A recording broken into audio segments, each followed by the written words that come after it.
Buen día para todos. Ya estamos en la segunda hora clase de nuestra materia literatura española. En la clase anterior trabajábamos acerca de, recordando, de la historia de Magallanes. Veíamos este contenido socioemocional, luego acerca de lo que teníamos en la guía que se les ha proporcionado, la de la portada roja. Ahí tenemos información sobre los monstruos y seres extraordinarios. Luego aparecían los criterios de evaluación que vamos a cumplir para la segunda parte de nuestra evaluación del proyecto. La explicación también, veíamos uno de los videos que pues son muy importantes según lo que vamos estudiando de la expedición de Magallanes y Elcano. Vamos a iniciar en este día con pues el segundo video que se nos quedó pendiente. Vamos a seguir conociendo acerca de la historia. Así que prestamos mucha atención. Fernando de Magallanes y las Islas de las Especias. Esta es la aventura que hizo un navegante portugués. El navegante se llama Fernando de Magallanes y su aventura tenía como objetivo traer especias desde el otro lado del mundo para que la comida tuviera alguito de sazón. Para encontrar estas exóticas especias había que salir del tranquilo Mediterráneo, navegar por mares desconocidos, luchar contra monstruos mitológicos y tal vez entablar relaciones con pueblos extraños y así lograr hacer una ruta distinta a la de los árabes por el Medio Oriente que hacía que las especias valieran más que el oro. El 20 de septiembre de 1519, Magallanes partió con 5 navíos y atravesaron el Atlántico. Casi se quedan en Brasil, culpa de las lindas mujeres y la rica comida. Estuvieron a punto de perderse en el gran río de la Plata. Sintieron mucho frío y se aburrieron de ver tierra desolada. Además, el invierno provocó motines y la pérdida de 2 barcos. Por fin entraron al estrecho que llevaría el nombre del capitán para siempre. En 30 días, y solo perdiendo otro barco magallanés y sus hombres con paciencia y orden, hacen de este viaje uno de los más heroicos del mundo. La flota de Magallanes logró llegar a un mar tan tranquilo, un espejo azul y sin olas furiosas, al que llamaron el Pacífico. Pronto se terminó el vino de los toneles y la comida y algunos hombres comenzaron a caer enfermos. Tal vez este sea el viaje marítimo más terrible que haya existido. Pasaron 3 meses y medio en un suave océano Pacífico.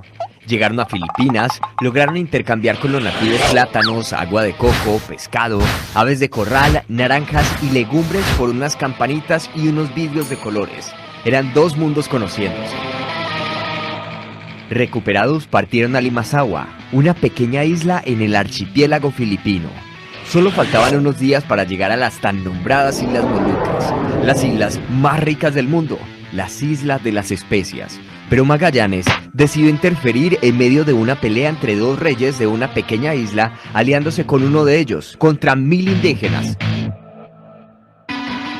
Allí Magallanes perdió la vida, los hombres que quedaron pagaron por las islas 6 meses después de la muerte de Magallanes, y llegaron a las Islas de las Especias, o Molucas. El 18 de diciembre de 1521 fue cuando los sacos de especias, los barriles de agua fresca, las cajas de alimentos y la leña fueron colocados en los fondos de los barcos. El 16 de septiembre de 1522, una carcomida nave llamada Victoria entró en el puerto de Sanlúcar, con hombres tan cansados como nunca lo había estado el ser humano. Ya ni recordaban que habían zarpado hace 3 años. La cantidad de especias que traía el Victoria reembolsó largamente los gastos provocados por la expedición, incluso produjo ganancias. Así fue como Fernando de Magallanes quedó inmortalizado como uno de los grandes y más arriesgados navegantes que ha existido.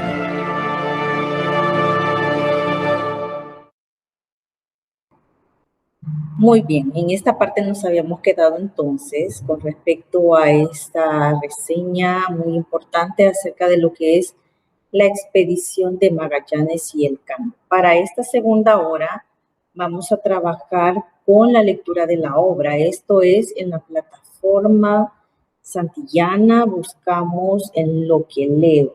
Vamos a buscar ahorita, ingresamos a la plataforma. Observamos observamos aquí ya estamos en la plataforma Santillana, lo que leo. Nos aparece pues así en nuestra plataforma la obra que vamos a leer y las actividades que vamos a ir resolviendo. Algunos pues ya las comenzaron a leer. En este caso vamos a iniciar con la lectura nuevamente para aquellos que todavía no lo han hecho. Aunque sé que algunos pues ya terminaron, ya van a la mitad o ya casi terminan la lectura de toda esta obra. Hay que prestar mucha atención cuando nosotros realizamos la lectura. De esa forma vamos a ir comprendiendo cuál es el mensaje que nos está transmitiendo. Y también de esa forma vamos a poder completar estas actividades de la mejor manera posible. Recuerde que en esta parte, pues, que nos aparece una oportunidad para ir completando las actividades. Así que aquí ya no se pueden estar repitiendo nuevamente. Y esa actividad, ese avance que usted va realizando va quedando guardado en la plataforma. De ahí vamos a sacar pues el puntaje que tiene cada uno de ustedes para la nota que va a tener en su obra.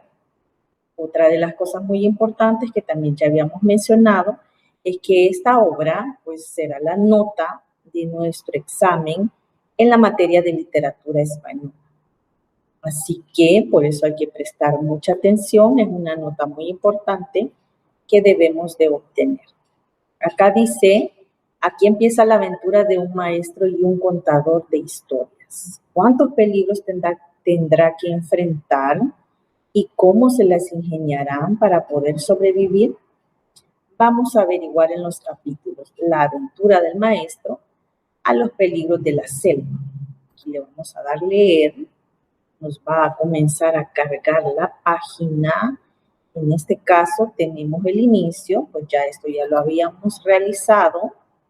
Ya tenemos acá, de acuerdo al contenido, vamos a buscar la tabla de contenido, la aventura del maestro, los peligros de la selva, el niño dibujante.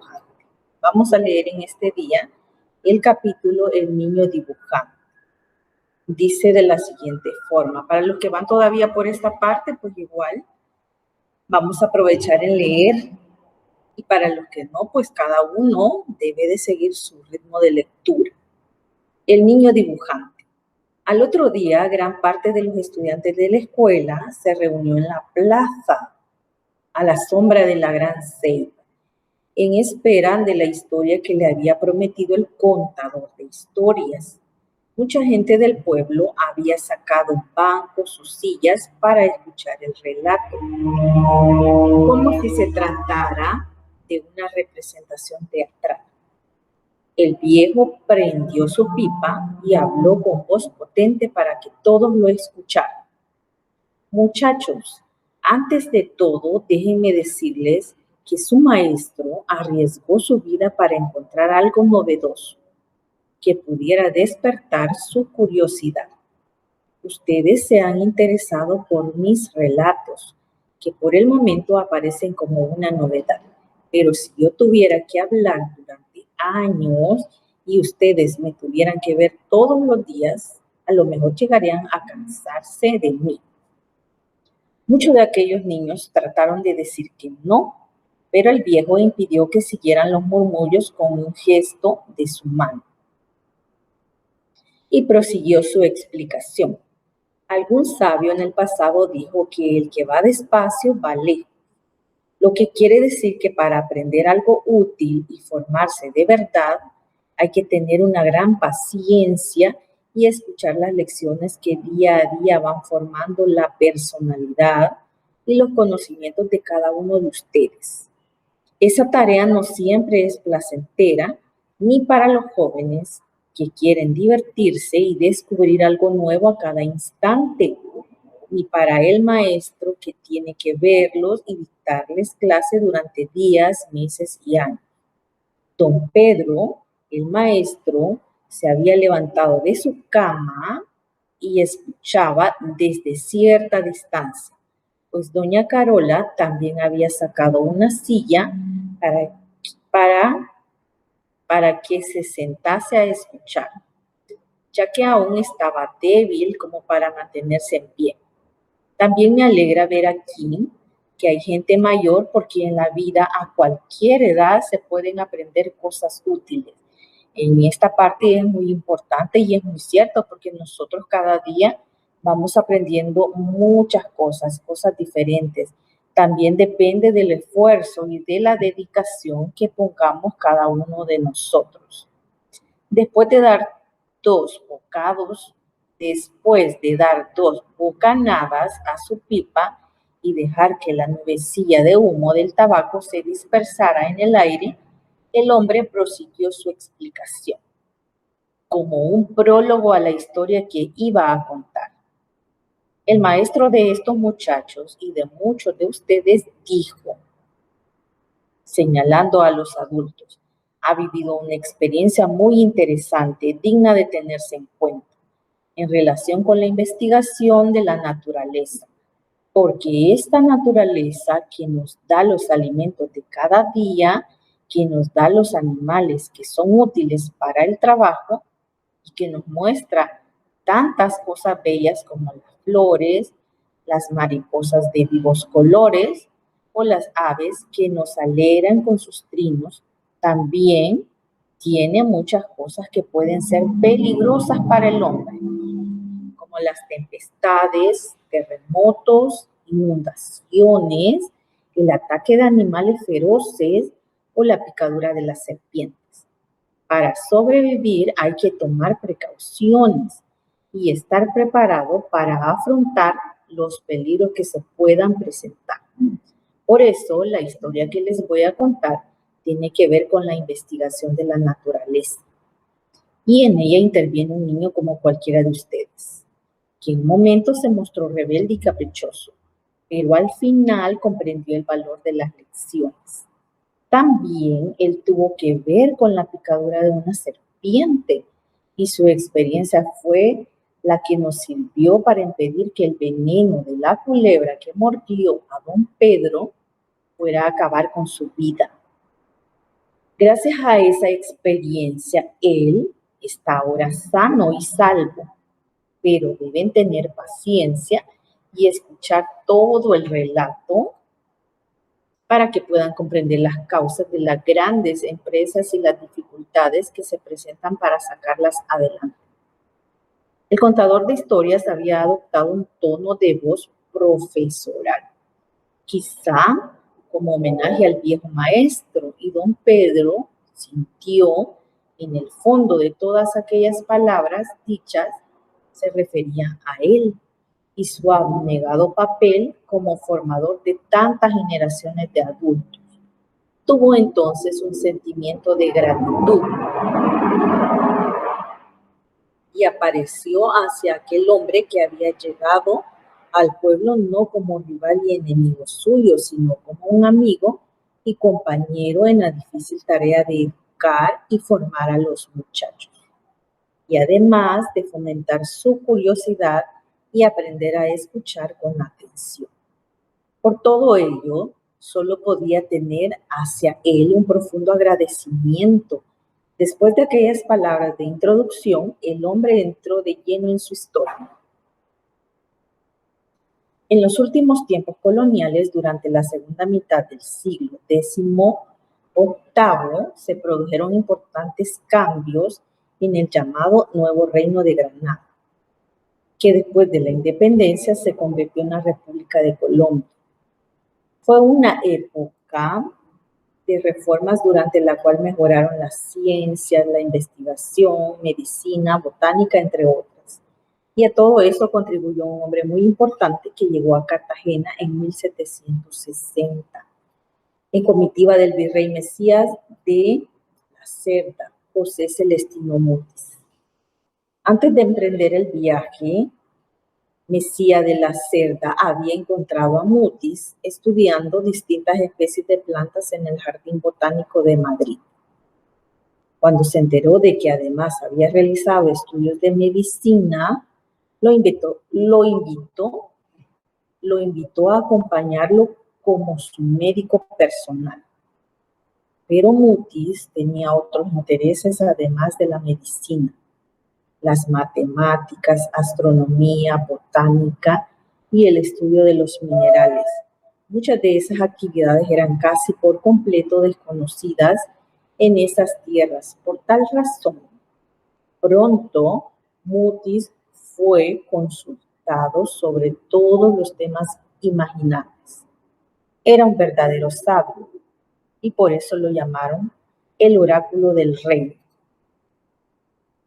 José Celestino Mutis tradujo textos de matemática y de física del inglés Isaac Newton, que tenía la visión más moderna de la época en estos campos de la ciencia.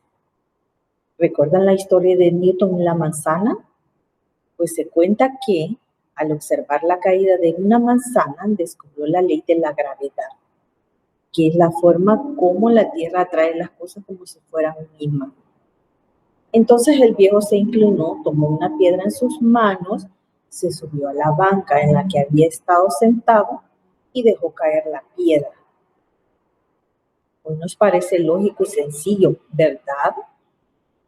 Pensar en esta ley al ver la forma como caen los objetos al suelo, pero de esta observación, Newton formuló toda una ley de la ciencia, la de la gravitación universal, lo que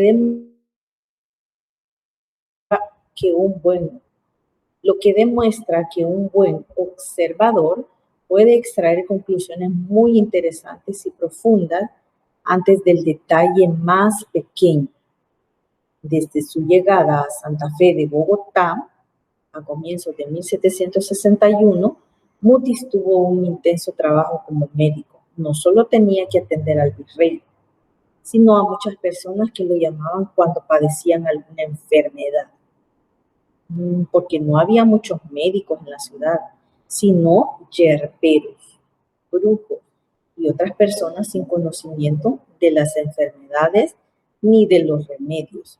Pero aquello fue lo que más preocupó al médico y botánico, que no había suficientes remedios ni se conocían aquellas plantas que podrían servir para preparar jarabes o ungüentos en las boticas. Quería estudiar la naturaleza, investigar las plantas de este nuevo continente, la mayor parte de las cuales no había sido observada en forma científica, para saber qué efectos podrían producir al preparar bebidas o usarlas de cualquier otra manera, no solo para curar a los enfermos, sino como un modo de prevenir y evitar las enfermedades. Todo esto que les estoy contando, amigos míos, nos va a servir para presentar al protagonista de esta historia. Un niño como ustedes, que apenas tenía 9 años cuando lo descubrió José Celestino Mutis. Pero para llegar a este punto, tenían que pasar otras cosas. Llegaron nuevos virreyes y también fueron cambiando las actividades de aquel sabio. Al tiempo que trabajaba como médico, comenzó a dictar clases de física y matemáticas en el Colegio Mayor de Nuestra Señora del Rosario, que es una de las universidades más antiguas de la capital y del país. De allí salió a buscar minerales valiosos en distintos lugares, primero en los alrededores de Pamplona, luego en las cercanías de Ibagué. Poco a poco, desde el primero de estos viajes que realizó entre Cartagena y Bogotá, por el río Magdalena, fue descubriendo las maravillas de la naturaleza tropical. Las plantas, los animales, los pájaros de 1000 colores, los frutos de toda clase que eran una delicia al paladar. Pero también descubrió las enfermedades, los padecimientos de la gente y sentía mucha tristeza por no poder ayudar a todos como hubiera querido. En cierto momento se ordenó como sacerdote. Así podría dedicarse todo el tiempo a sus investigaciones y al estudio de la naturaleza. Así no lo invitarían a bailes y a otras fiestas. ni tendría que conseguir una novia y casarse, porque todo esto lo distraía de su verdadera pasión, la ciencia en sus distintos campos, pero sobre todo la botánica. Veamos, aquí continúa el capítulo, ya leímos una parte muy extensa. Aquí ustedes se dan cuenta que los capítulos son muy largos. Tenemos ahí, avanza. Cada uno pues ya debe de haber avanzado toda esta parte. Y acá nos preparamos para el siguiente texto, los jóvenes herbolarios. Toda la historia, pues acá en la tabla de contenidos, tenemos prácticamente 1, 2, 3, 4, 5, 6, 7 historias que debemos de realizar la lectura y pues de cada una o de cada cierto grupo de historias se va realizando diferentes actividades. Y pues las actividades, como ya les había mencionado, debemos de tener leída la obra de la mejor manera posible para no equivocarnos al momento de realizar la actividad. O si nos equivocamos, pues que esos errores sean mínimos, para que así no nos vaya restando puntos en cuanto a la evaluación que tenemos asignado. Con esta parte, pues cada uno de ustedes tiene en este momento para ir completando en esta hora. Vamos a avanzar así de forma individual, como lo hemos hecho antes. Cada uno sigue la lectura de la obra, empieza a ir completando esas actividades para que pues ya estas 2 semanas que nos hacen falta, o una, ya tenemos que tener todas las actividades completas cuando sea la fecha asignada para la evaluación. Al igual, si usted me dice ahorita, yo ya terminé lo de la obra, ya completé todas las actividades, muy bien. Entonces, vamos a continuar con la plataforma Lectópolis. Es muy importante que cada uno vaya avanzando hasta la lección 24. Ya en la clase también anterior, pues la que tuvimos de la plataforma, ya varios en la hora clase lograron avanzar 2, 3 lecciones y así pues cada uno a su ritmo de lectura, que eso es muy importante. Pues cada uno va a ir avanzando con Lectópolis. Voy a ir revisando el informe, quiénes ya avanzaron, quiénes le falta, o de acuerdo a cómo vamos con la obra y con la plataforma. Así que este tiempo que nos queda, vamos a aprovecharlo para que avancemos en estas actividades de la plataforma. Por favor, hay que aprovechar el tiempo y avanzar lo más que se pueda. Nos veremos en la próxima clase. Vamos a ir revisando para ver qué tanto es lo que hemos avanzado. Gracias a todos por la atención. Nos veremos pues en la tercera hora clase. Pasen un feliz día.